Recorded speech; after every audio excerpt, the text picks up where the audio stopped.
Hello, everybody, and welcome to the Jewish Genealogy Society of Broward County. This special presentation today is going to be brought by Schelly Talalay Dardashti, the genealogy researcher and advisor of MyHeritage in the United States. She has been working with me, Daniel Horowitz, for a long time, and it's a pleasure for me to introduce her today to you. She will be talking about Jewish ethnicity, history, migrations, and DNA. Shelley, how are you doing? I'm fine, Daniel. I love hearing your voice. It's been a long time that we've seen you. Yeah, but today with technology, we feel like we're closer than ever. Absolutely. Okay, so I'm gonna leave it up to you and enjoy everybody. Great. Thank you, Daniel. All right. Good morning or afternoon, I guess, on the East Coast to Broward County. I'm so glad you've joined with us. I'm going to be doing the beginning part of this, the Jewish ethnicity, history, migration, and DNA, which actually sets up for Maria Apodaca, my colleague Maria Apodaca's personal journey, and it only took 500 years. So you'll see as we go through this how things developed and how the pieces of the puzzle come together. One of the things we always get asked about is and as you may know, I'm the founder and admin of Tracing the Tribe on Facebook. So we always get a lot of people that say, oh, we must be this because we look Jewish. And I always say, oh my goodness, please, what exactly does that look like? Because you can stand on any corner in Tel Aviv in a half an hour, you'll see the entire world go by. Every single um, every single color combination of hair and eyes and skin and short and tall, everything goes by in a half an hour on every corner. So what I like to do, and I like to start this off, it's kind of a joke. I would say everybody knows what an Ashkenazi Jew looks like, right? Haha. Which comes down to the same thing. But I like to do with some of these photos because not everybody's been exposed to them. So here we have the girls' school in Yazd, Iran, which is a very ancient city on the Central Plateau. And this is about a century ago.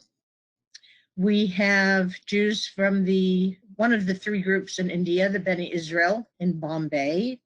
In the middle, we have Sephardim from Bosnia. Up on the right, we have Jews from Malaysia. We have another group in India called the Cochin Jews. In the middle are the Jews from Kaifeng, China.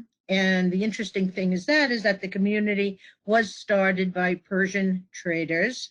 And we know that because the synagogue, which is now destroyed, but very exact drawings of the synagogue, exterior and interior, show that all the inscriptions were in Chinese, and forgive me, I'm not sure if it's Mandarin or Cantonese, but it's in Chinese characters, also in Hebrew, and also in Farsi, which is Persian.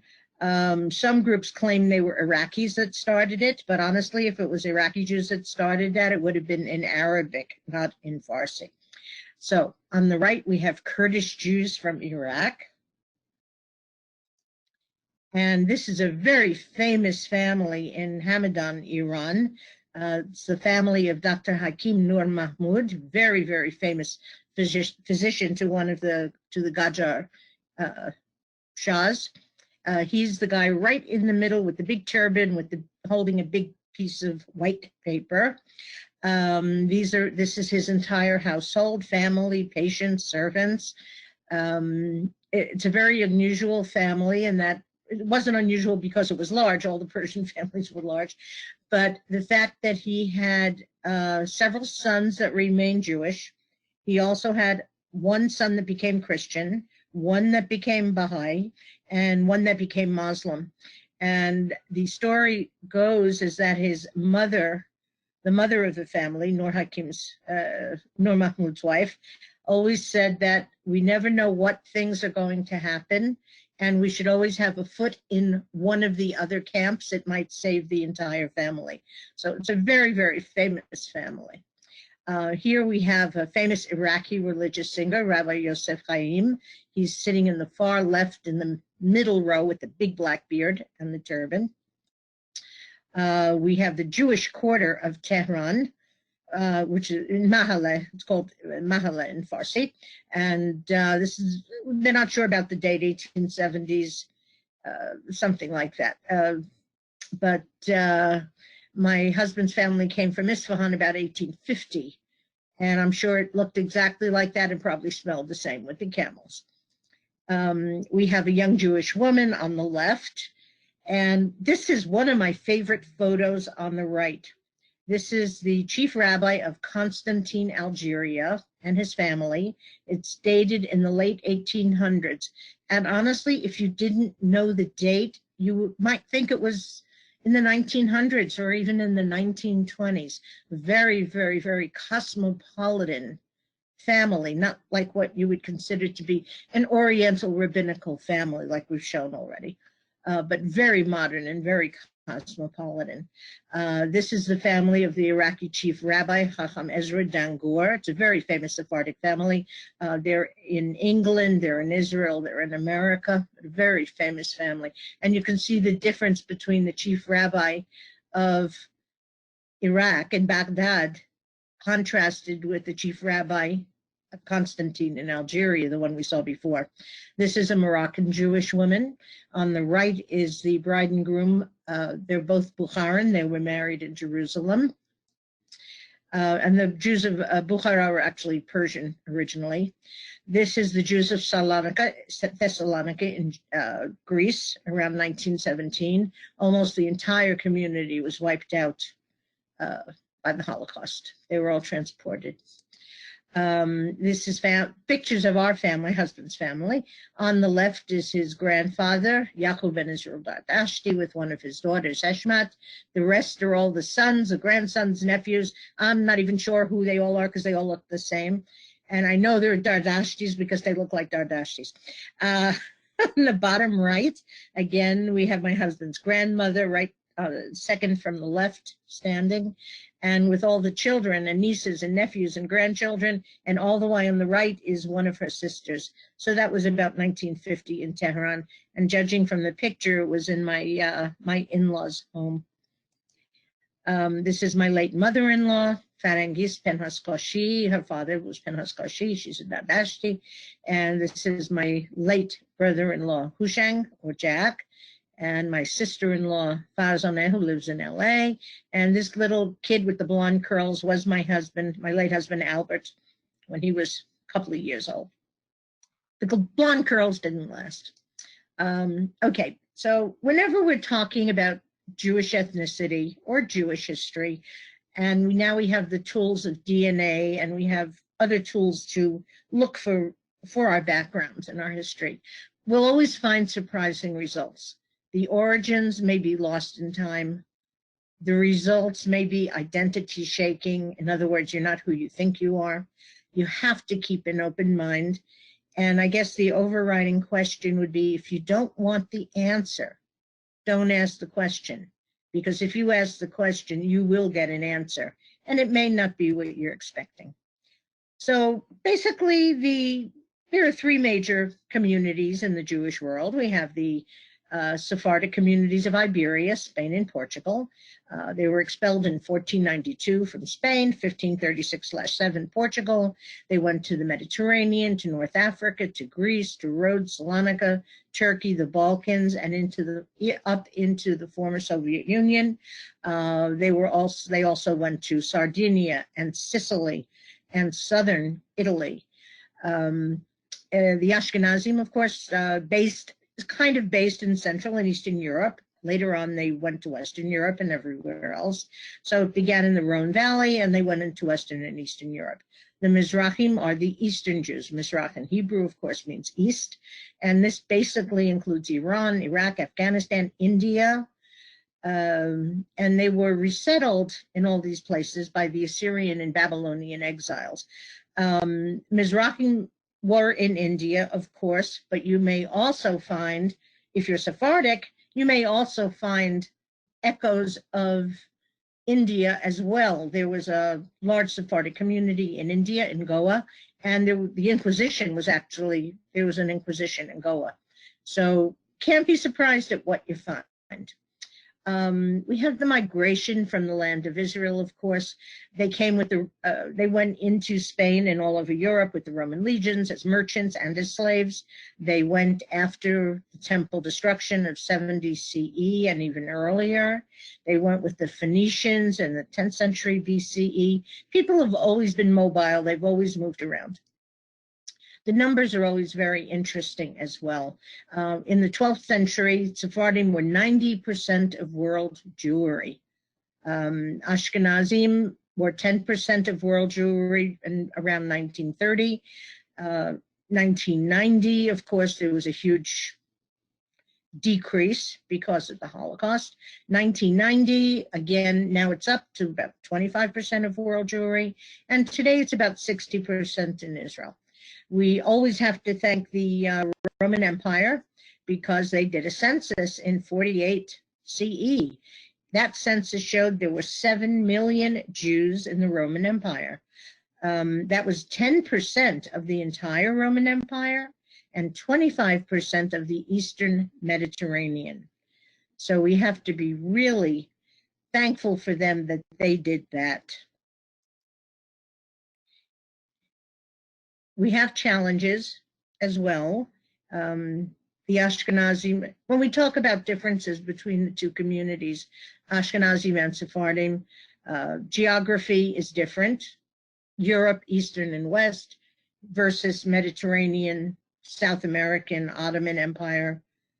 The sources for Ashkenazim are relatively recent. For Sephardim, they go back much further.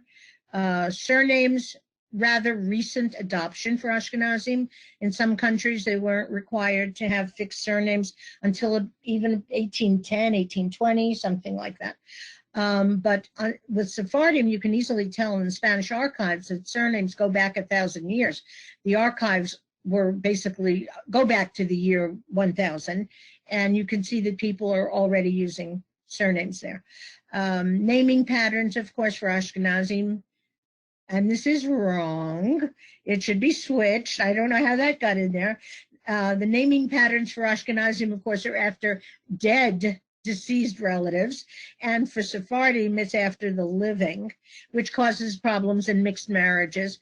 When the Sephardic husband wants to name a firstborn after his father, and the Ashkenazi side of the family gets very hysterical about this. The languages are also a problem and a challenge. For Ashkenazim, you need Yiddish, you need Hebrew, you need the European secular language. When you're dealing with Sephardim, and of course, both sides of this, you need Hebrew for both, but when you're dealing with Sephardim, you have Ladino or Judaismo, whatever it's called in that particular country. You will have Arabic, you will have Farsi, you will have individual city dialects, you will have Turkish, Greek, and French. So you have to be a little bit more of a polyglot. What are the sources when we're dealing with Ashkenazi versus Sephardic? Traditionally, and this covers all groups, we interview our elders, we can see marriage registers, we have Holocaust records, there are civil records in different countries depending when it was established, naturalization, voting, census, passenger manifests. For Sephardic, we have the Spanish archival notarial records, and these included everything from Mr. X bought a pair of shoes from somebody, Mr. X's wife was a midwife for some other person, and this was the money that she was paid. There are large collections of Sephardic ketubot. There's the Inquisition records that are extant. There are community records depending on the community where they are, if they're accessible. The Alliance Israelite Universal is excellent because they had schools all over the Middle East and North Africa.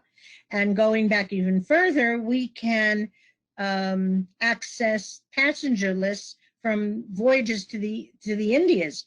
And all of that is online today, and it's not completely digitized, but each day we're getting more. One of the lists that I found that was fantastic is there were so many, well, let's put it this way. There were so many Jews, so many Spanish, Sephardic, Iberian, let's use the word, Iberian Sephardim that went into Greece, that when they went to Salonika, many synagogues were set up according to the origin of the family. So this is a piece of the list of this. There's about 1,000 names on here. So we know that the Abov family originally came from Ivor and Lisbon. The Abravanels in Salonika belonged to the New Lisbon Synagogue, while the Afias belonged to the Old Lisbon Synagogue. Agostati belonged to the New Sicilian.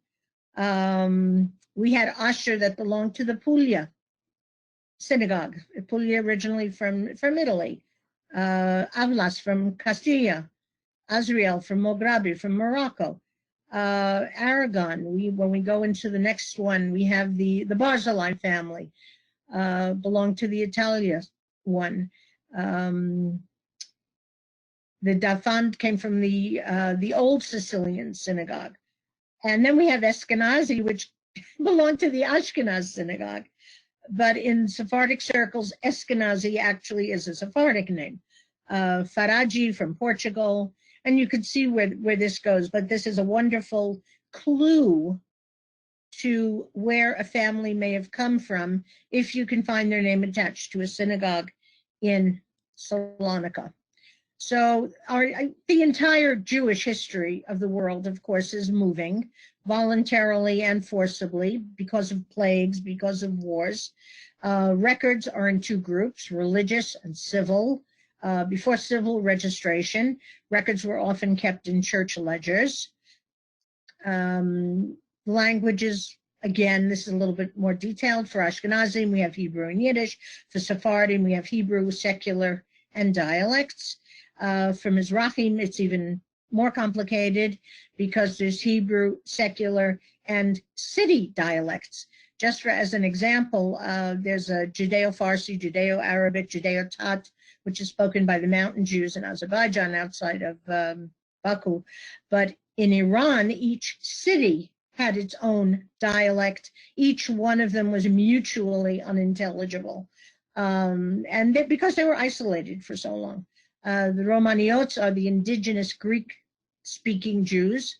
They spoke Greek, of course. And then you have the Romani or the Italki. These are the Jews of Rome, which is the oldest continuous Jewish community in Europe, 2,000 years. They have their own dialect. As anyone who has put a toe into the pond of DNA, they know that we are endogamous and everybody's a cousin. I guess within the Ashkenazi community, cousin marriage was extremely common consciously until about a century ago. Then with immigration, close cousin marriages were kind of looked at in a strange way. They thought it was weird. A lot of that has gone away, but of course by that time everybody was already related in some way. With the Sephardim and the Mizrahi communities, it was still extremely common until just 2 or 3 generations ago. The preferred form of marriage, even among Persians, for a long time, and allowed by Jewish laws, first cousin marriage as well as uncle-niece. Just a short little thing on what history looks like. We have the major forced conversions, which resulted in migration and exile, and of course, people going to the New World. 1391 was a major series of riots and massacres across Spain. Many converted, many were killed, and others kind of went underground from 1391. 1492, the Spanish expulsion was kind of a direct result of 1391 because many of those people who converted in 1391 were still hanging around with all their Jewish relatives, and the church and everybody else got really upset about that. So that could have been, that is an impetus for the 1492 Spanish expulsion. 1490, and to extend on that, after 1490, in 1492, when people went everywhere, many people went to Sicily. They already spoke Catalan there. And they thought they would be safe. Unfortunately, a year later, they were thrown out of Sicily. Many of them went underground in Sicily. There's an extremely high percentage of Jewish ancestry among Sicilians that have been tested. Many of them stayed in Sicily. Many of them moved across the Straits of Messina into Calabria, Italy. Many of them stayed in Reggio Calabria, and many of them went up into the hills. Quote unquote, up into the hills is a hallmark of converso movement in history. And Maria will also discuss that. We'll talk about that when it comes to New Mexico. 1497, we had the first Portuguese expulsion. 1537, the second Portuguese expulsion. And to answer people who say, well, why don't conversos who know their history come out? This is now the 20th century. We need to let you know that in 1821, Mexico City Inquisition burned the last person alive. This was a woman in 1821 in the main plaza of Mexico City. The Inquisition continues for 350 years. And crypto Jews, of course, or conversos, continue for many generations. And they have very, very, very long memories. In New Mexico, for example, 1821 was last Tuesday. It's not that far back in history. It wasn't that long before the Civil War. Now, when people went to the New World, by 1630, conversos had settled in every inhabited place in the New World, Latin America, Central America, and Latin America, South America. 1569, New Spain, the capital was Mexico City, and they kind of ruled over or took responsibility for the Southwest U.S., of course, there was no U.S. at the time, for Mexico, Central America, the Spanish Caribbean islands, and as far as the Far East into the Philippines. By the early 1600s, 3,000 to 5,000 Portuguese New Christians, which is a code word for Jew, went to the New World. 2,000 were in Mexico City, Guadalajara, Veracruz, Puebla, Guatemala City. Another 2,000 went to Lima, Potosi, Tucumán, and Córdoba. 1569, they also established New Castile in Peru with the capital in Lima, and that covered almost all of South America except for Brazil and the Guineas. In 1610, Cartagena, which was New Granada, they covered Venezuela, Colombia, Panama, and part of Ecuador. And 1776, which is a great year, Rio de la Plata, Buenos Aires, that was established and it covered Argentina, Uruguay, and Paraguay. So again, by 1630, conversos from Iberia had settled in every town in the Spanish Empire. 1391 and 1492, different groups went to different places. 1391, they had already started going to North Africa. And 1492 was much more organized. More people left in 1492. So we're talking Portugal, Sicily, Italy. The Azores and Canaries are extremely important, as well as to Eastern and Western Europe. And to the New World, of course, they went to Dutch Brazil, they went to the Caribbean, and they went to the Guianas. They were very influential in the plantations and the sugar mills, very educated, multilingual, and they took advantage of their far-flung family networks. Just as one example, in Italy, in Pisa and Livorno, 1592, in the 18th and 19th centuries, 14% of the general population was Jewish, Spanish, and Portuguese speaking.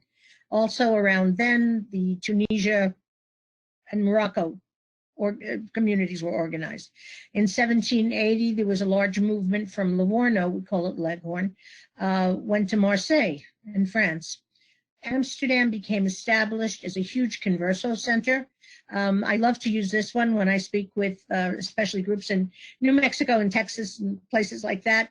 This is basically the signboard in the synagogue, the Spanish-Portuguese synagogue in Amsterdam, the sisterhood plaque. And if we still had telephone books in Albuquerque, it would look, this is what the Albuquerque phone book looks like. Every single name is here in New Mexico. This is the book from map from Harry Oster's book, and you can see the different migrations of where everybody went, where they went, and when they went. So the red line were the migrations between the 15th and the 17th centuries. The black line was a late migration between the 17th and 18th. We have Jewish communities marked, and of course the Ottoman Empire is all of this in kind of this yellowish color. But people went everywhere, and they also went to many smaller places, which meant that in larger towns and larger cities, they could establish Sephardic communities and build Sephardic synagogues. But when only a handful of families went to a really isolated place, they soon intermarried with the local population and didn't have a chance to formally organize a Sephardic community. The New World Inquisition, again, the last auto de fe was in 1821, and people really have long memories. So when we get into genetic genealogy, one thing I will say that from the very beginning, Family Tree DNA, being the pioneer in the field, the very first company, attracted all the Jewish genealogists. And we know that for Jewish genetics, surnames are not that important. Number one, they're recent. Number two, people kept changing them. And again, we know that Ashkenazi names are recent according to government regulations, while Sephardic surnames date from the year 1000. We know that blood doesn't lie, and we know that our paper trails may not exist. They may not be true. This is also accurate for many rabbinical lineages, and mistakes keep getting repeated and repeated and repeated, and people lost their documents over time. I mean, I always love it when somebody says they can trace their family back to Noah or something like that, or back to the tribe, a different tribe of some kind. And I go, yes, and that's a reason why tracing the tribe does not do biblical genealogy or ancient history, because there really are no records. And my answer to that, when they say, oh, no, we have it, we have the proof. And I say, well, yes, our family also could prove it. We had all our papyrus scrolls and all of our clay tablets, but we lost them in the Great Flood. So DNA is our best bet at this point. Now, to add to the confusion, Ashkenazim, Sephardim, and Mizrahim lived side by side in Europe and in the Mediterranean, and it really is too simplistic and naive to say that there was no mixing of genetic material through the centuries. So, we always have this question: is everyone with a certain name related? Ashkenazim, sometimes yes, more often no. Depends on how and when names were adopted. It depends on what village a family came from. It could be a rare name, which indicates, yes, they're related. For Sephardim, again, it's hard to say. It depends on the origin of the town and historical events. All this means is that you can't make a blanket statement. But if you're related by DNA and you match on DNA, that's a pretty good indication that there is a match, an actual match. These are some of the Ashkenazi projects. The numbers in the parentheses are how many people belong to them. Some of them are much larger. There's some really, really interesting ones. So this is like some of the Ashkenazi projects on family tree DNA. These are some of the Sephardic projects. It's just really, really, really interesting on different people who belong to them. Just here in New Mexico, we have two. We have the New Mexico Genealogy Society Project, which has about 300. We also have the New Mexico Project, which has something like 3,000. And it's very interesting when you look at all of these. There are related ones. Just as an example, I'll say that the Sicily DNA Project was coordinated originally by Mike Matty, who's now deceased, and he was shocked because he kept getting all these J1, J2 Cohen markers in his testings. And I remember he posted at one point and he said, I don't understand this. Why is that? And I contacted him and I said, well, what do you know about the history of Sicily? And he said, nothing. And I said, the reason you're getting all of this is because before 1492, there were 50 communities in Sicily. After 1492, many of the Catalonian Jews went to Sicily. Then they were thrown out, but many went underground. So you had the original community that converted and went underground. Then you had the new people that some of them stayed, converted, and went underground as well. So you have a huge proportion of Jewish DNA just on the island of Sicily. So really, really interesting projects. And there are some dual projects, people from different places that are genealogical as well as geographical. The Kohanim Project, many of you should know, and that was begun by Karl Skretsky. He is with the Technion Rambam School of Medicine in Haifa, and the story goes that he's sitting in synagogue in Haifa one Shabbat, and the guys are getting up to do the Duchan, the Birkat HaKohen, and the blessings, the Kohen blessings, and almost everybody in the synagogue got up. And he's going, this is very strange. We have people that look like they're Yemenite and people that look like they walked out of Copenhagen, tall and blonde, and people from here and people from there, and they're all Kohanim. And so he started the Kohanim Project, 15, almost, I think, maybe 20 years already by now. So it was a pioneering study, and this developed the fact that there is a Cohen modal signature.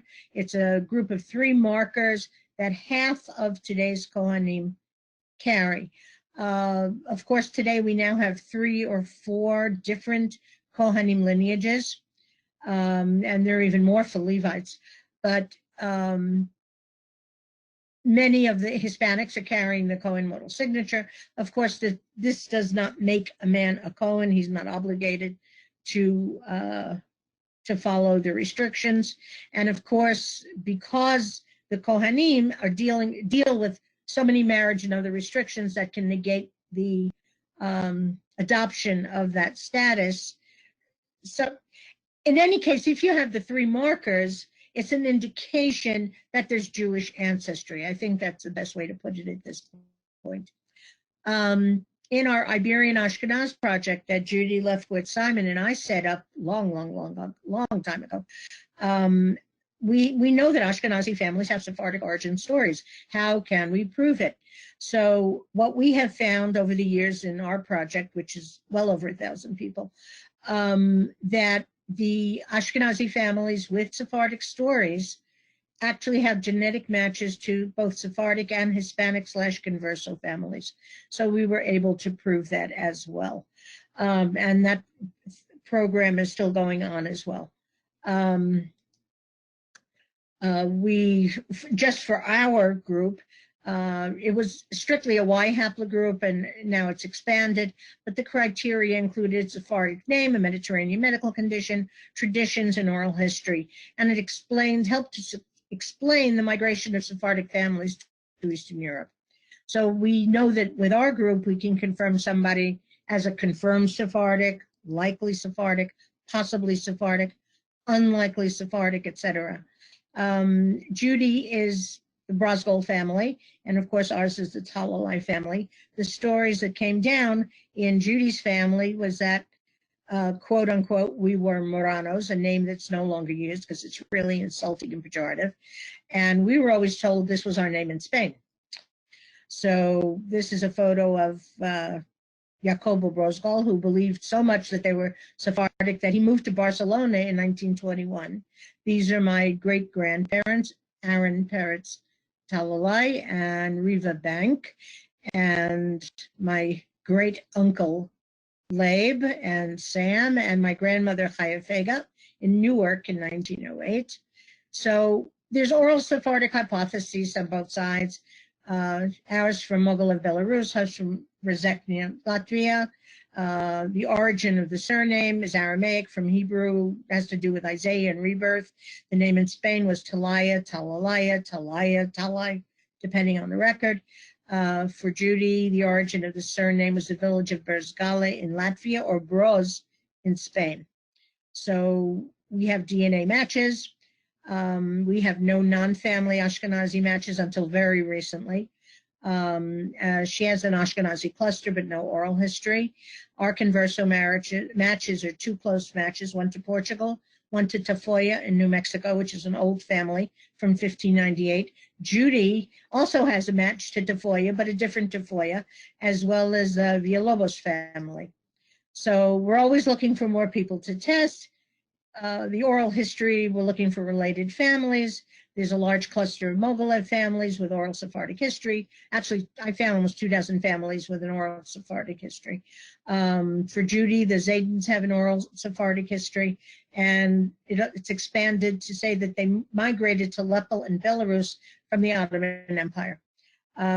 We have groups in Poland, in Poznan and in Warsaw. They don't know who they are. They have a strange history. They have a peculiar name. It's not Russian. It's not Slavic. It's not Polish.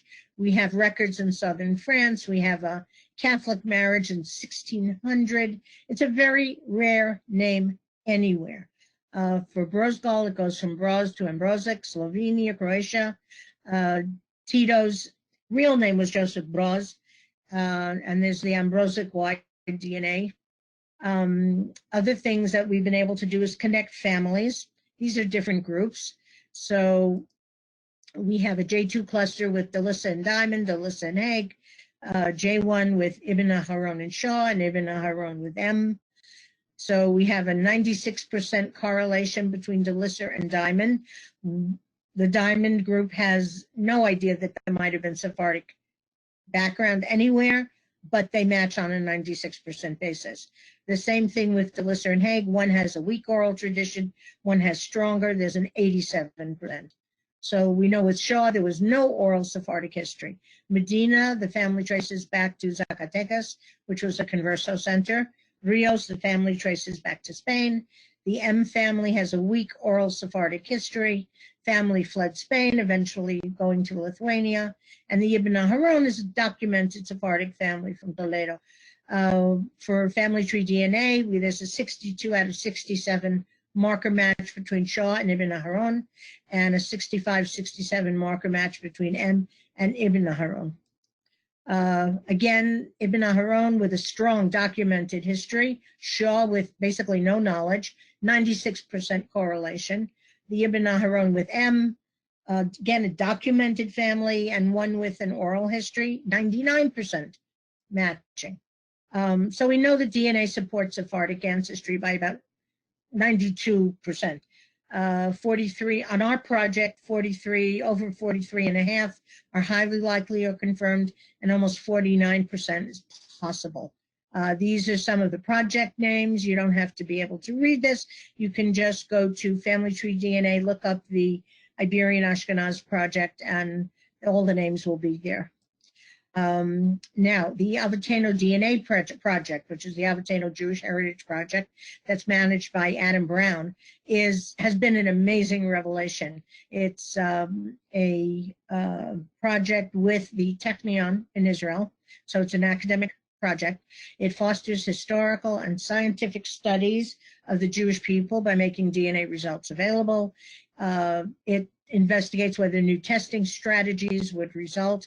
It's more than 6,000 individuals are now linked to the project. More than 600 separate wide DNA lineages have been identified. More people need to test, and it is possible to define wide DNA reliably to the last 500 years when Sephardim and some other communities had surnames. So the best way to describe it is an academic, multidisciplinary, worldwide study combining history, genetics, genealogy to illuminate the origins and migrations of the Jewish people over the past 3,000 years. Carl Skoretsky, of course, is the discoverer of the Cohen model signature. Adam Brown's involved. Michael Wass is a historian. Wim Penix is a statistician. And there are community representatives in various places trying to convince more people to test. So we have more than 6,000 so far. Testing in the US, Israel, Turkey, Greece, Netherlands, France, the Caribbean, and participants in every country where Jews have lived. For example, I think almost every family in Curacao has already been tested. We've already done testing in these communities. Much more needs to be done. We're always looking for Persians to test. We're always looking, for certain communities as well. I think by now there's something like 5,000 plus Ashkenazi chromosomes and 80 distinct lineages. I'm sure it's more now. And 400 Sephardic lines into 320 separate lineages.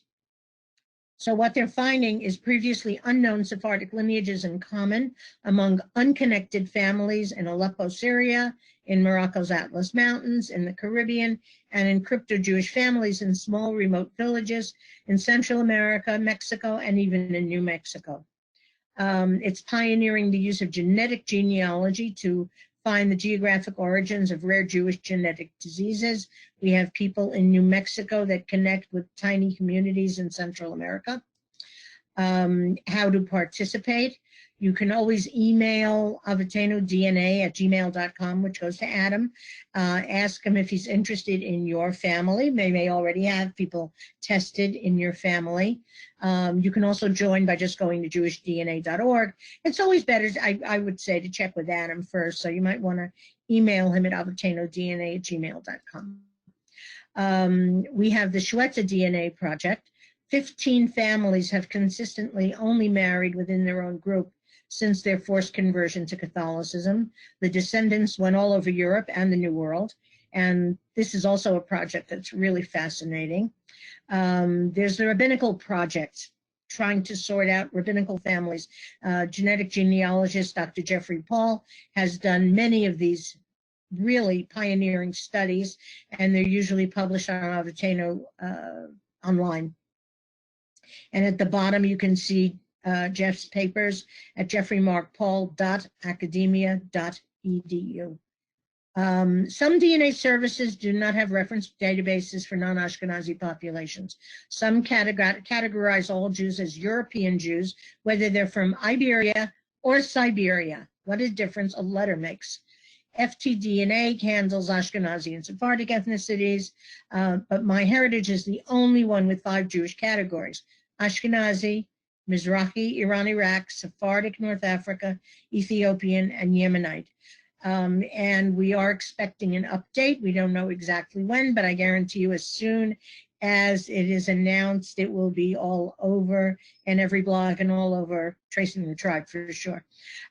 These are just some screens that we have. The way it looks on MyHeritage is that we have, and we know this is a Mizrahi family. We know they're from Iran. But in Israel, so they've married with North Africans and with other people as well. So we have Middle East, Africa, North African, as well as West Asia, which is Iran and Iraq.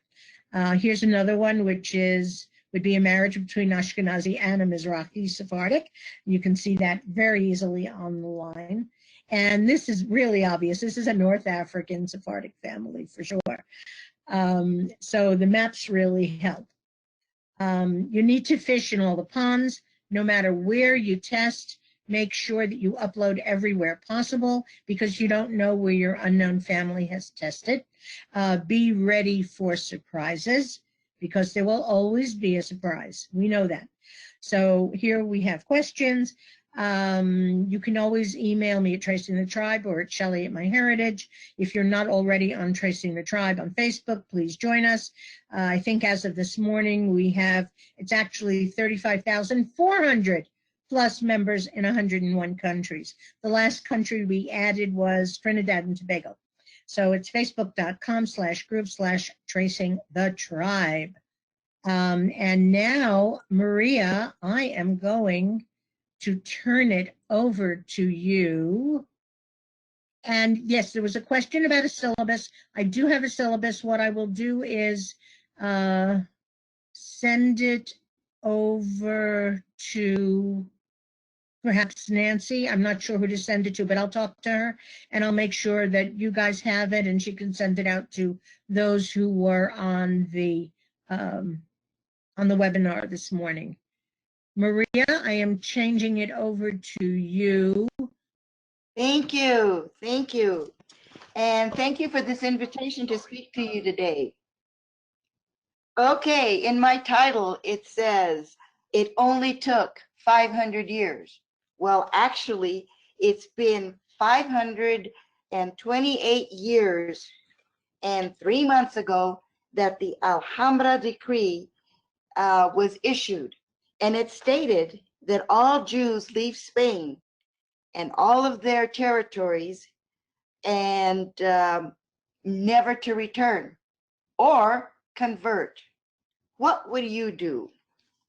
Le Dorvador, from generation to generation, my ancestors, the Anusim, the forced ones, lived with a secret that we were Jews, and we lived by these words: choose life.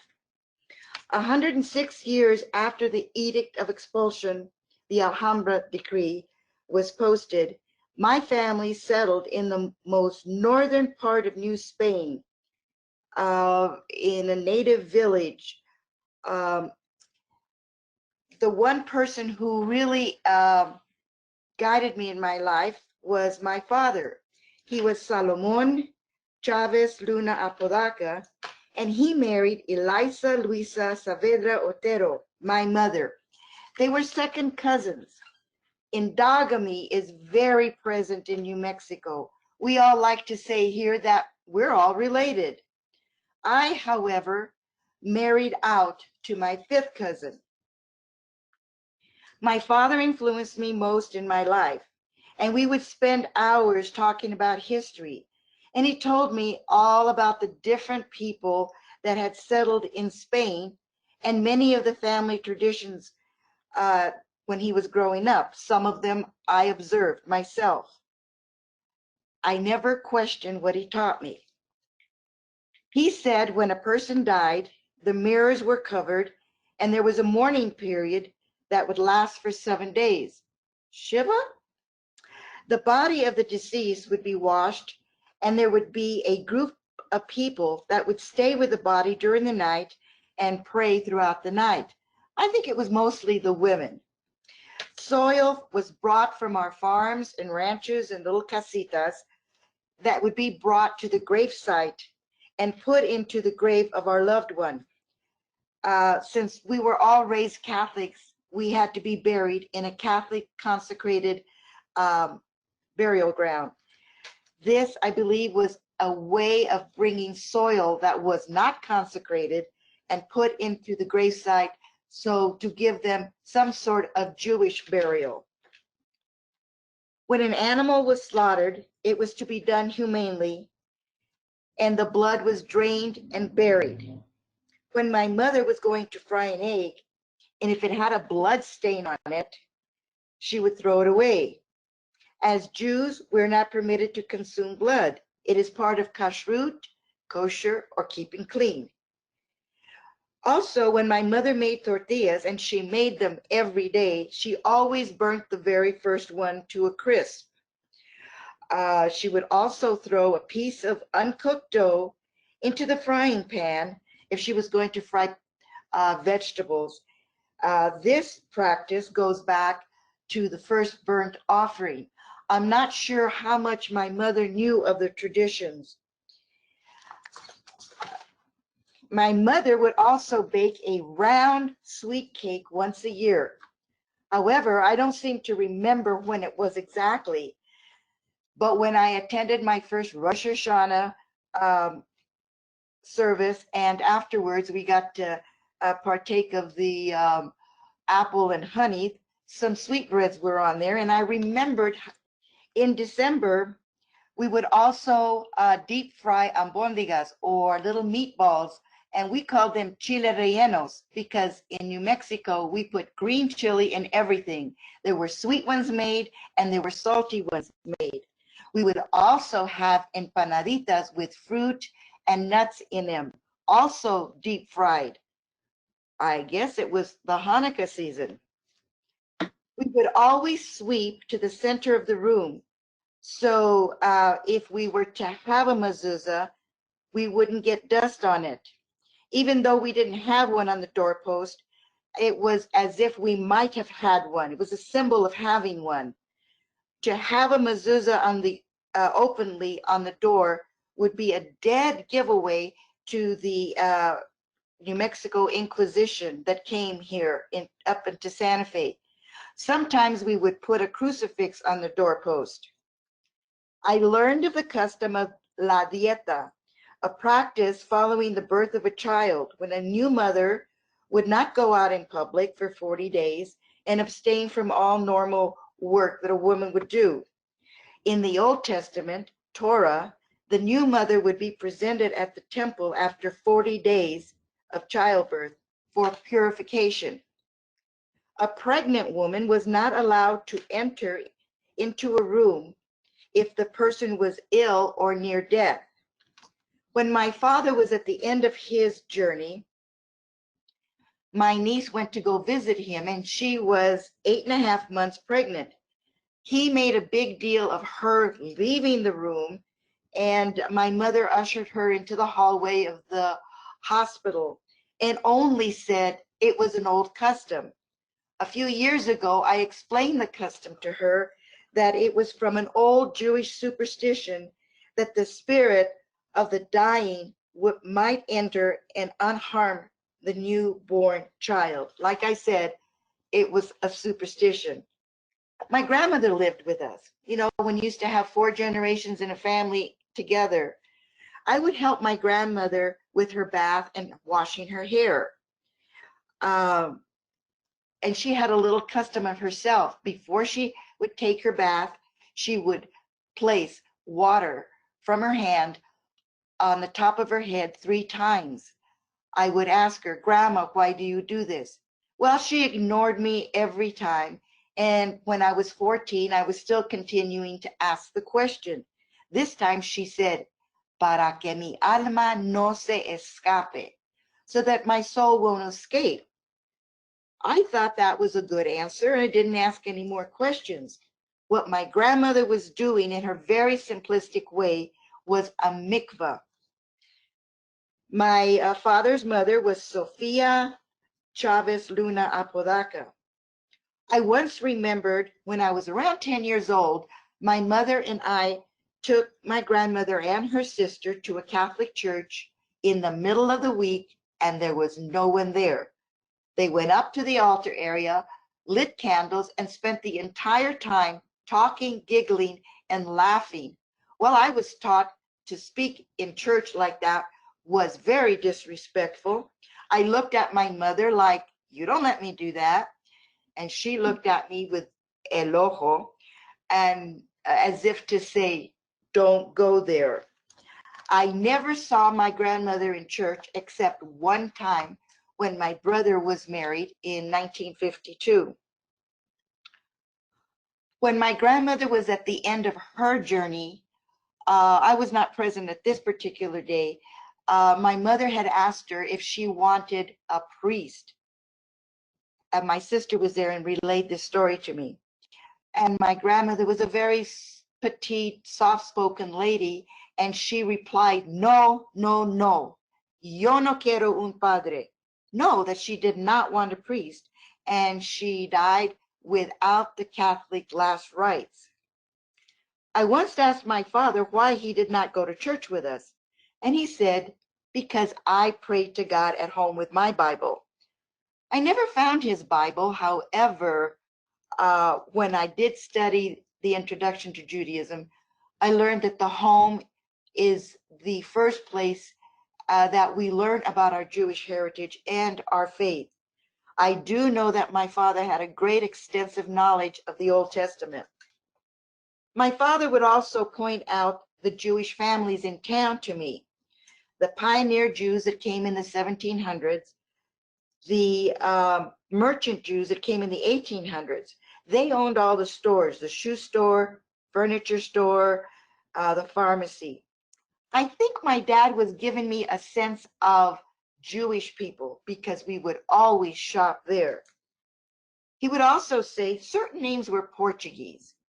And I wondered why he said that, because all I knew, we were Spanish, not Portuguese. I later learned that to use the word Portuguese was the secret password to being a secret Jew. There is a version of a song that the elders taught the young children called Un Cabrito, the little kid, or the little goat. It was sung in Old Spanish, 15th century Spanish, and Ladino, and it is sung during the Passover service. First time I went to a Passover service, of course, it was done in English, and I recognized it.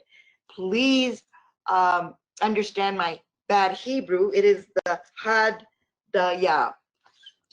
It is a 12th century song that symbolizes the different nations that have conquered the land of Israel: the kid, the cat, the dog, the stick, the fire, the water, the ox.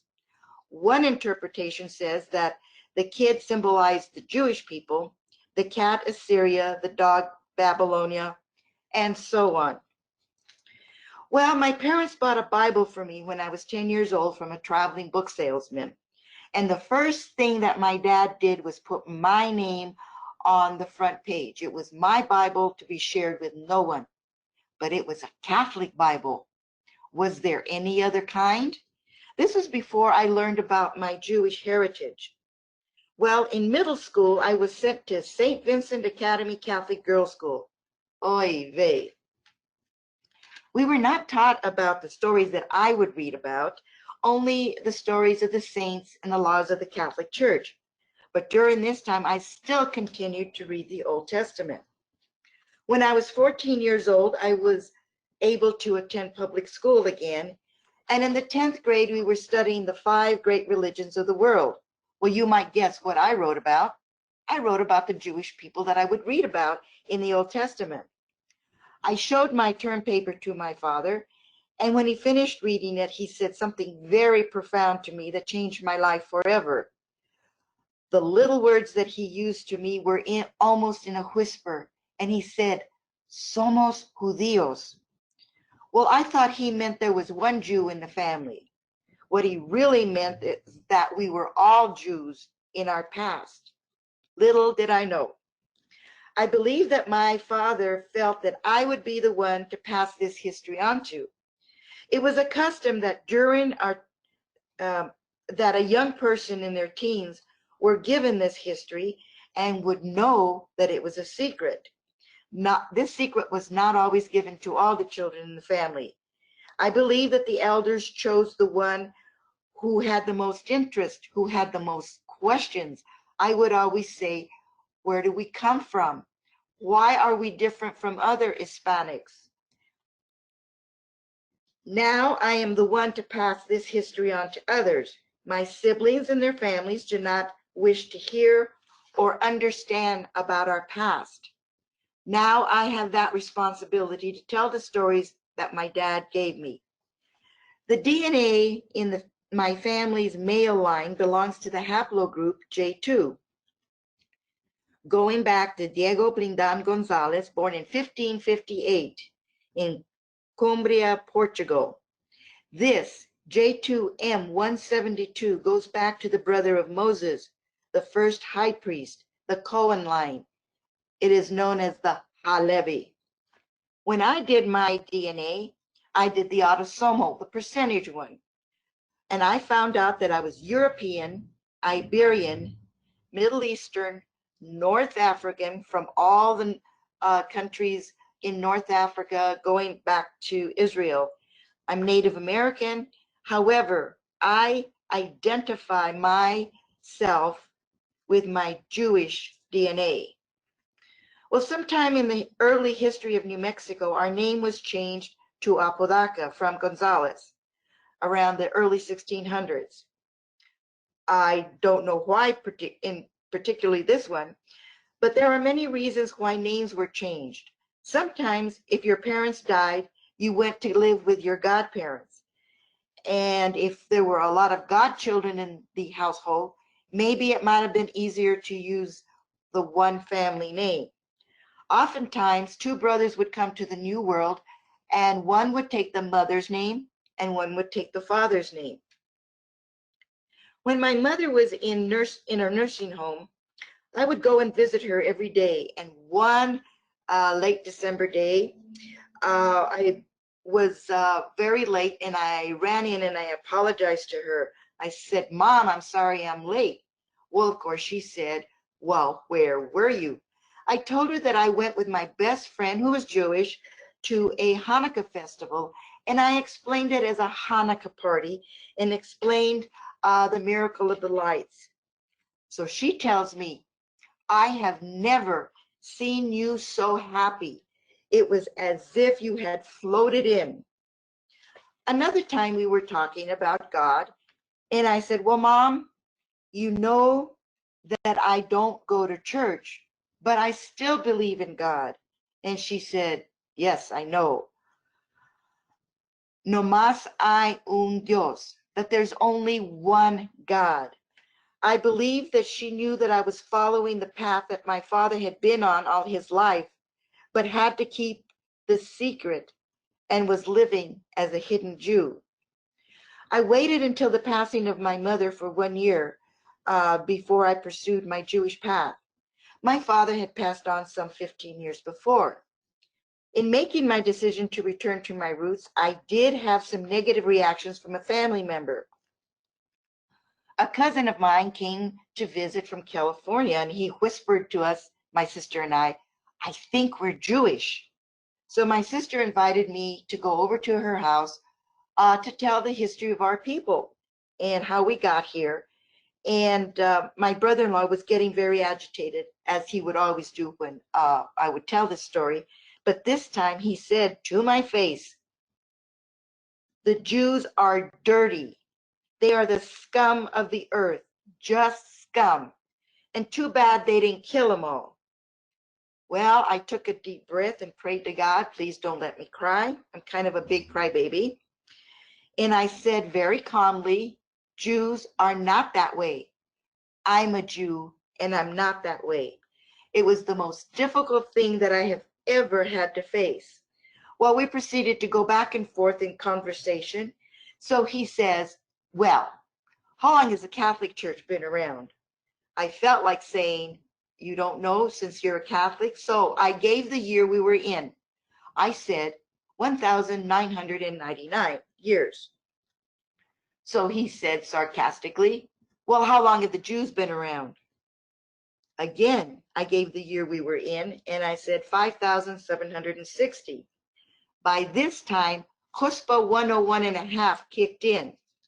Then he proceeded to say, "It seems to me that you have a problem with the church." And I came back with a very strong yes, I do. When people are forced to leave a country or convert or are killed for their beliefs, and they come to the new world and are forced into conversions again for the indigenous people, yes, I have a problem. When I left their home, I had no one to talk to. I found myself at my mother's gravesite. I laid down, face down, with my arms outstretched, because I needed some sort of comfort. December is not my most favorite time of year. One time my sister said that for one of the holidays, Easter or Christmas, she said, "Oh my gosh, everybody was here and we had such a great time." And I said, "No, not everybody was there." And so she says, "Well, what do you mean?" I said, "I was not there." She told me, "Well, you no longer believe in our beliefs." And I said, "Am I not part of this family?" Um, Anti-Semitism is worse in the family than it is in the outside world for me. I moved on. I studied the Introduction to Judaism and conversion classes at Congregation Albert and studied with Rabbi Joseph Black. I did not convert. I did a rite of return. For most of us in New Mexico, we prefer to do a rite of return with education. There are two, we already converted 500 years ago. These two words, convert and return, are two different words. However, for me, they have the same meaning. We need to study Judaism, take on the mantle of Judaism, do a mikvah, follow the laws of Moses, and continue. to study Judaism. I made my return in the year 5760, and with the help of the rabbi, I chose my Hebrew name. I chose to translate my middle name given to me in honor of my mother's mother, and her name was Clarita, light. I chose Meira. It means to light or to illuminate. When I did my mikvah, I did remember and honor my grandmother doing her simple mikvah before her bath. I made my return on the Friday before Rosh Hashanah.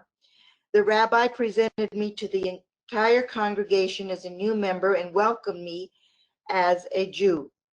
Well, now I was a member of the tribe. I was given the Torah to present to the congregation and asked to hold the Torah while the rabbi talked about the upcoming high holy days. It was a great honor to be holding the Torah, as it is for me the living story of our people. Well, there are those who say that since we converted to Christianity, we broke with our Jewish traditions and therefore need to go through a conversion if we want to regain our Jewish faith. Why should we do this? It was not our fault. Our forebears converted to save a people so that I may be here today before you and to declare that I am indeed a Jew. Well, now I'm very busy talking to lots of people, and I feel a little bit more comfortable and safe when I tell our story. I was with my seamstress, and she was born in Guatemala, and she asked me where I work. So I said, I'm not working any longer, but I am retired, but I'm busier than I've ever been. So I explained to her the traditions in our family, pretty much what I'm doing here with you, but I'll cut it down to 10 minutes. And she had a perplexed look on her face. And she said, well, my family would cover the mirrors and we never ate pork. And I said, Mijita, my dear, you are one of us. And she said, no, that can't be. My family moved to Guatemala from Turkey. Well, many of us already know the story that we were invited by the sultans to be in Turkey and all of the Ottoman Empire. One thing that does happen to me when I hear other people's stories or I tell my story of their difficulties that they face in the world, I weep. There's no reason for me to weep. I have a very fulfilled, happy life. But I think maybe those tears are for those who did not have a voice, who stood in front of the stake or at the stake and recited the Shema before they were burnt alive. My ancestors did convert and chose life and came to the New World. The one person that I feel that's very important to me is Dr. Stan Horthus. Without his research and his writing of his book, To the End of the Earth, I would not have the courage to be here today to tell you my journey and to stand before you with a sense of belonging. When I did get this information, it had only been 14 years since the end of World War II, when the information of what occurred in Europe to the Jews was still fresh in the minds of the world, and especially to the hidden Jews of New Mexico. Now I understand why my father did not give me more information. He did in a way, and I ended up putting the dots together. I think he did not want to expose me to things that might hurt me and what other people might say. I am sure that he thought, well, here we go again. When the service boys came back from the war and after helping liberate the camps, they came home to tell their families, their grandparents and parents, it's a good thing that we are still hidden after what we saw. Well, sometimes I feel like I'm a salmon swimming upstream, jumping over the waterfalls, dodging the bears and all the hazards that come before us, trying to just get back to where we started, wanting to just come home. Now, I am home. My life is very busy now. I know that I have been given a mission to be fulfilled as I continue my journey and continue to tell this story to the world and to the Jewish communities, so that they may know that even though we live in the 21st century, not all Jews are free to be open to the world, as it still faces the many perils that have followed us throughout the century. The most recent, Pittsburgh. I started my journey to return to my Jewish roots alone. At present, I am on the board of the Society for Crypto-Judaic Studies. I am a speaker for the Rhodes Scholar Experience, a touring company that comes and spends a week in New Mexico. These are given in Albuquerque and in Santa Fe for an entire week. I am on the steering committee and one of the founders of Centro Sephardic, New Mexico. We sponsor an annual festival, and we have teamed up last year and again this year, but this time viral, with the Cervantes Institute that is part of the National Hispanic Cultural Center. And we produced a program called Resiliencia. It is a week of programs, of lectures, films, and musical concerts. At the end of last May 2019, Schelly and I attended the 5th summit of Herencia, sponsored by the Centro Sefarad Israel from Madrid, Spain. It is held every 2 years, and this was the first time that it was held in the United States, and it was held in Seattle, Washington. It is a Spanish public institution that promotes the study and legacy and culture and knowledge of the Jewish traditions within the Spanish society throughout the world. This was the first time that I really felt I was with my people. It was the first time that I was able to speak for a whole long week the Spanish, the 15th century Spanish that I learned as a child. And I was able to understand Ladino. I was able to meet Sephardic Jews from around the world that were part of the diaspora caused by the Spanish Inquisition. I no longer feel alone, as I know that I belong to the worldwide Sephardic community. Although I did have a bumpy start to my return, I am far better for it. It has given me the strength to move forward on my journey. Part of New Mexico is in the desert and has many valleys. I am going to paraphrase a little bit of Ezekiel 37, where the Lord takes Ezekiel down to the valley of the many, many dried bones, and he tells him, I shall cause breath to enter these bones so they may live and know that I am the Lord. We are those dried bones in the valleys and deserts of New Mexico in the Southwest and in northern Mexico. And we are returning one at a time back to our Jewish roots. Quiero decir que yo tengo mucho orgullo para decir que yo soy hija de Israel. I am very proud to say that I am a daughter of Israel. Choose life, shalom, and thank you.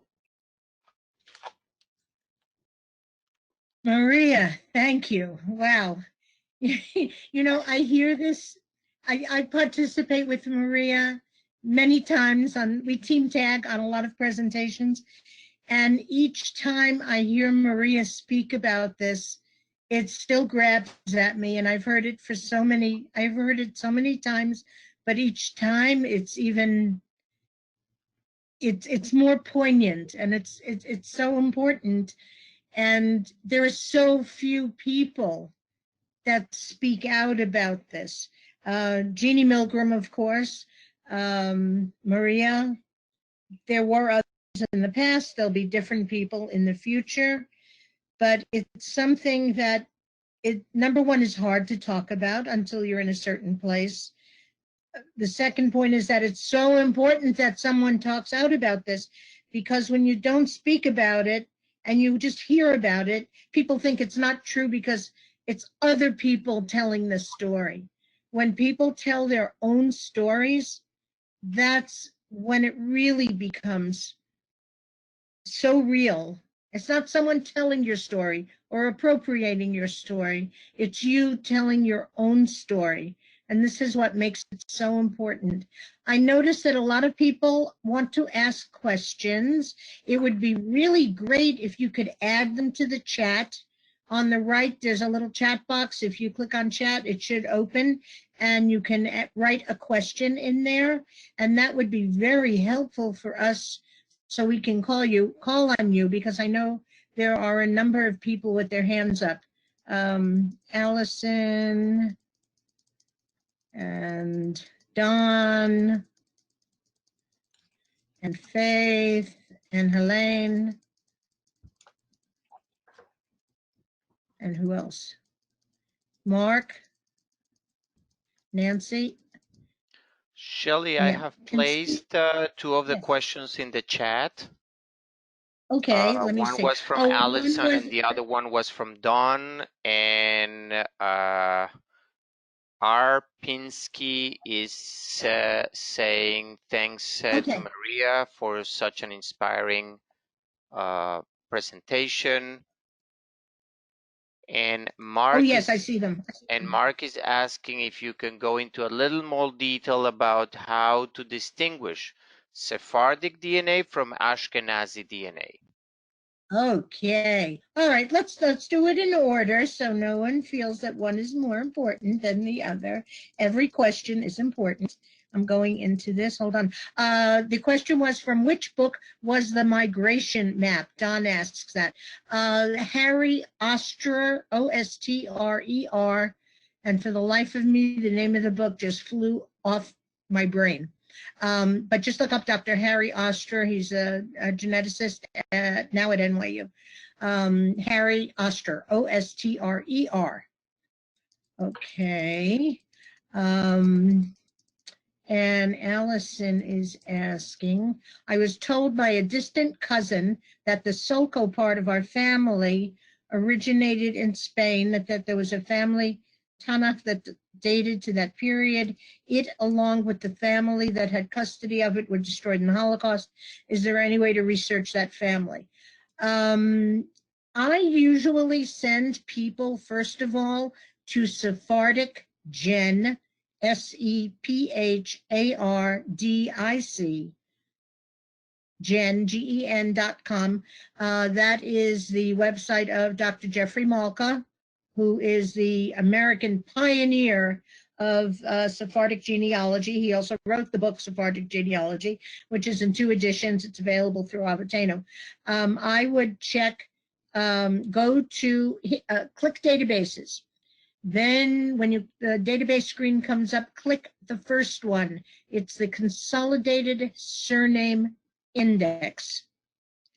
Click on that, go down to the search thing, just put the name in the field. Don't bother with country, don't bother with anything else.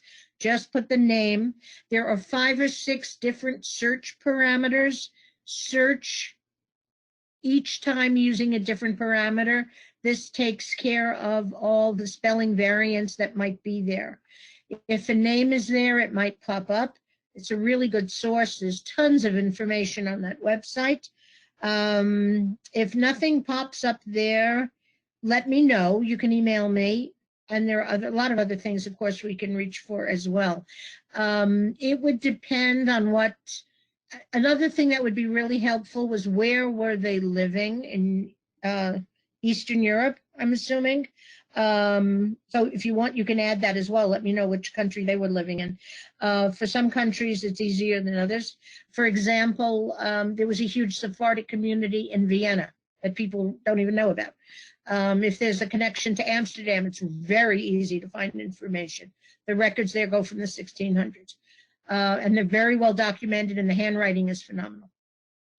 But I would start with Sephardic Gen, and then I would do some more research according to the country. That's for Allison, and she can always write to me. Hold on one second. Did I miss this? Did I miss a question, Daniel? Let me see. I do have the syllabus. I will send it over to Broward County and they can send it out. That's so cool. Okay, I think, is that the only question we have? Oh no, there's more. Mark and Nancy.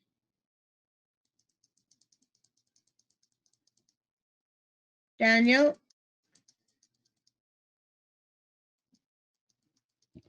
Yes, Shelley, I'm right here. No worries. Yes, we should Uh, have lots more questions, no? yes, well, a lot of thank yous, of course.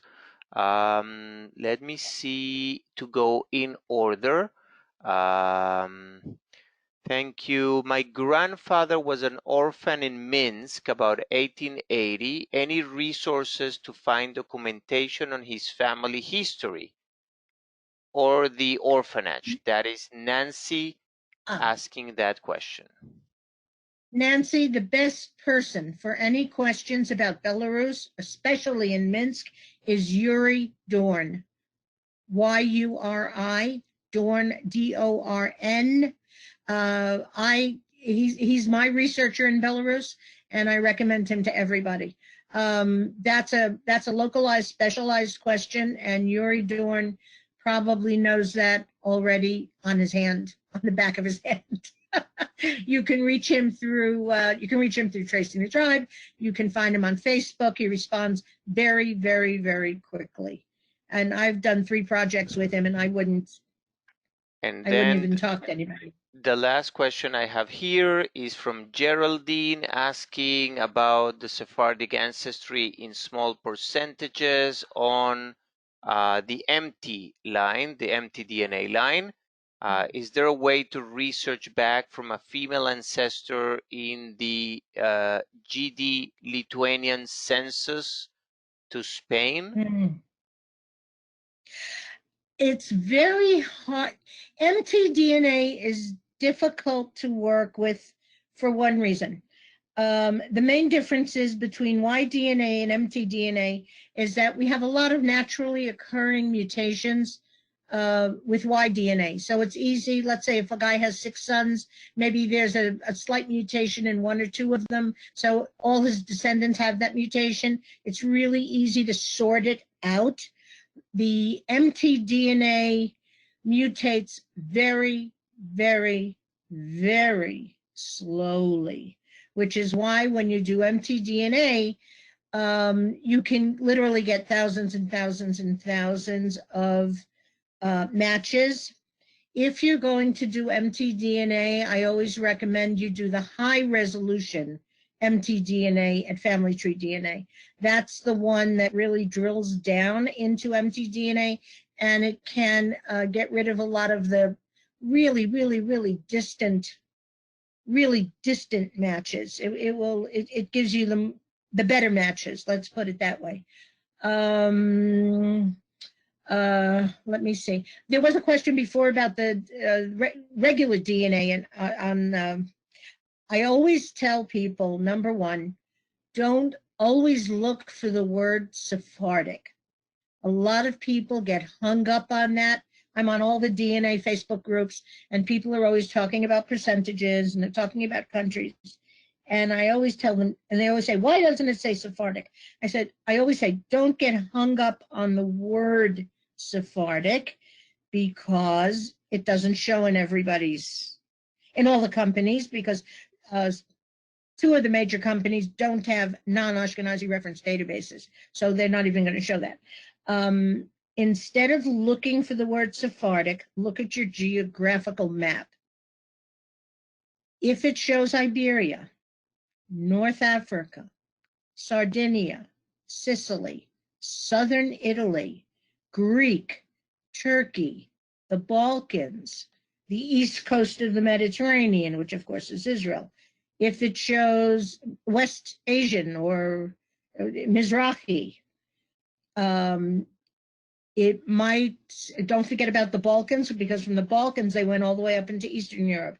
It might even go to India. You might even see India there because of the Portuguese community in Goa, where the Inquisition was also very active. And of course, it could go right across Asia, all the way into China.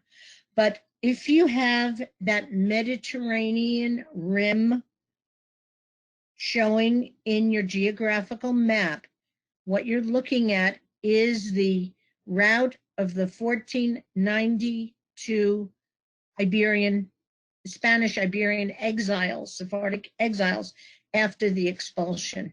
So it may not show Sephardic as a word, but if you see all those countries, it's pretty clear what you're looking at, even if you don't see the word Sephardic. So hopefully that will answer both questions. And Rosa is asking if there is a DNA test that will determine if someone is a Levi. Oh boy, actually, the way it's been working, number one, I would actually, if you have a male in your family to test, please contact Adam Brown at alvatenodna@gmail.com. That's number one, because he can tell by looking at it, basically. Today, in the old days, we thought there was one line of Kohanim. There's at least 4 lines now. For the Levites, there are even more. There's something like 6. The more DNA work that's done, the more lineages people find. And it's easy to understand, although a lot of people don't know about it. There is some very obscure ruling under halacha, Jewish law, that says if you live in a place where all of the Kohanim are gone, maybe they were killed, maybe they died of an epidemic, maybe they left, we don't know the reason. But if there's no Kohen in that community, the community may appoint a Kohen. We know this happened in at least 2 places in Iran. Of course, nobody knows where it happened. Somebody may know, but I haven't found that person yet. So one would think, if you understand the construction of a Jewish community, the closest thing to a Kohen would be a Levite. So they might appoint a Levite to be the Kohen. Basically, it's the same tribe. What happens if there's no Levite? So what's left? What's left is a regular Israelite. And so they would appoint someone who's not a Kohen, not a Levite, but an Israelite to be the Kohen. I've heard different variations. It's only for that person, or it becomes a status that can be inherited. There are a lot of opinions on this, but these are reasons, perhaps, for the different Kohanim lines and the different Levite lines. But Adam Brown, actually, he's a really great person to talk to on this. I would email him at alvatenodna@gmail.com. Okay, so I think that's it. People are very happy and grateful for the presentation. There was a question before about a handout, Schelly. I don't know if you have one, but if you Yes. have, we will Yes, send it by email with no problem. Yes, I will absolutely do that. And again, no matter, I always tell this to people about DNA. You don't know where your relatives have tested. You don't know where they've transferred. So always transfer your results everywhere you possibly can. And if you are, and of course, one of the best places, of course, is MyHeritage, because we're the only ones that have the 5 Jewish DNA categories. And the reason why MyHeritage has it, plug, this is a plug, is that MyHeritage conducted its own founders population study and was able to gather information about all these communities. So this is a really important resource to use. And I always recommend that, but no matter where you test, you should always transfer at or test at everywhere else to make sure that you find your matches. You don't know where they tested. You don't know where they transferred. So if you can manage to be in all the databases, DNA-wise, that's a really good thing for you to do because you will have covered all the bases. And it's really important. And especially if you're Jewish, it's you need all the help you can get. And so that's why certain places should be tested at or transferred to for sure. Okay, and I will send the I have the syllabus and we'll be able to send that out as well. And we are delighted to have been here today. Thank you so much for everything. And thank you to Broward County JGS. We wish we could be there in person, but maybe next year or 2 years. We'll see how long this goes on. But thank you so much for the opportunity. Thank you also. Yes, thank you, Maria.